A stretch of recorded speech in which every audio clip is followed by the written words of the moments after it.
We are told a story of a universe born from a singular violent explosion, the Big Bang. From this cosmic chaos, stars ignited, planets formed. Eventually, life crawled from the primordial soup. This is the tale of evolution, a slow, unguided march from simple cells to complex beings like us. It is a story of chance, of survival, of cold, hard matter. But what if this story is incomplete? What if it's only the shadow of a grander truth? What if the real beginning was not an explosion, but a whisper? A moment of pure, conscious creation. A place of pure light, infinite potential, the realm of the true Father-Mother. The true beginning was not a bang, but a spark, the great spark. From this union the Son of Man was conceived, not a single being, but a collective emanation of divine light. To understand the deception, we must first know its architect, Yaldabaoth, whom the Gnostics also called Satan, the destroyer and adversary. This being, Yaldabaoth, Satan by another name, is the flawed, rebellious creator, the deceiver who opposes the true divine order. In arrogance, Satan, Yaldabaoth, fashioned a material universe, a pale, corrupted imitation of the spiritual realms, a domain of deception and destruction. He trapped divine sparks, us, within prisons of flesh and bone, binding us in a world shaped by his adversarial will. He is the god of this world, Satan, master of the material domain, ruler of illusion and decay. His systems bind us, the laws of matter, pain, fear, and destruction, tools of the great deceiver. This cosmic drama has given us a dual nature, a walking contradiction, torn between the divine spark and the adversary's shadow. On one hand, a perishable body, a psyche of emotions and mind, fragile and bound to decay, shaped by Satan's counterfeit creation.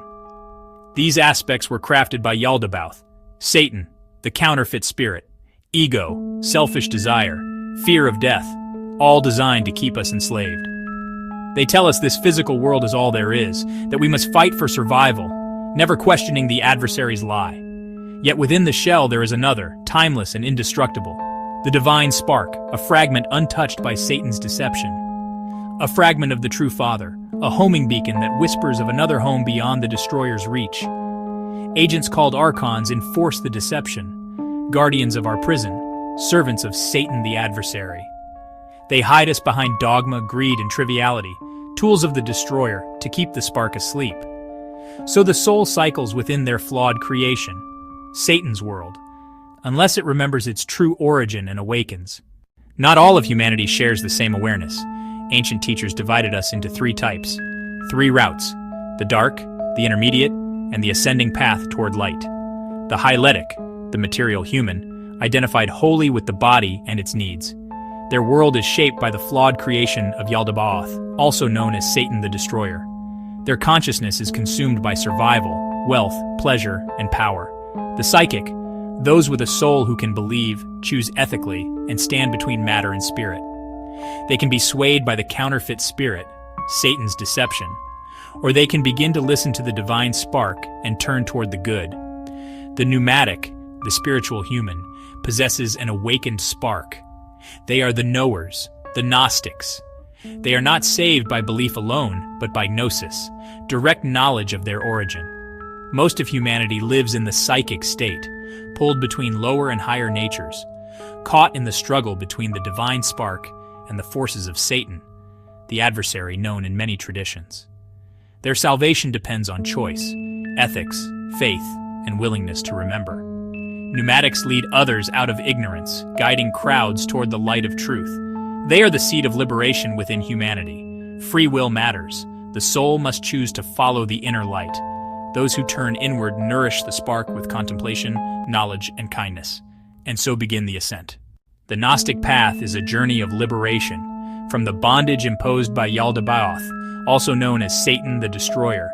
It is Satan, Yaldabaoth, who weaves the deception, binding souls in his prison of matter and illusion. It begins with alienation, the feeling you don't belong here. The divine spark stirs, recognition grows, and the soul questions the reality it was taught. It sees suffering and injustice and senses that there must be more. This is the beginning of the end of our slavery. Turn away from material values and embrace ethics rooted in spiritual truth. Cultivate compassion, love, and wisdom. Starve the ego and nourish the spark. Ethical living becomes purification, separating spirit's gold from matter's dross. Purified, the soul becomes receptive to Gnosis, an experiential recognition of the divine. Often a messenger, a savior figure, calls from the realms above, and a key is offered. Memories unlock. Suddenly everything is clear. The soul remembers its origins. It understands its entrapment and sees the path to freedom. Armed with Gnosis, the soul is no longer slave to Archons or passions. At death, the enlightened soul ascends through hostile spheres, sheds counterfeit garments, and returns to the pleroma, reunited with Father-Mother.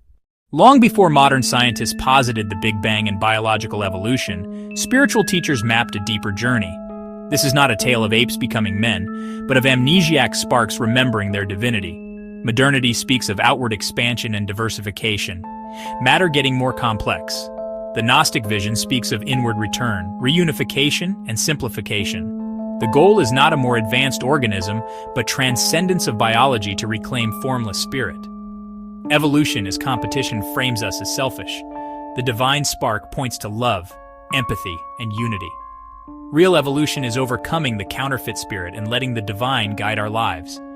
It is the journey from the law of the jungle to the law of love.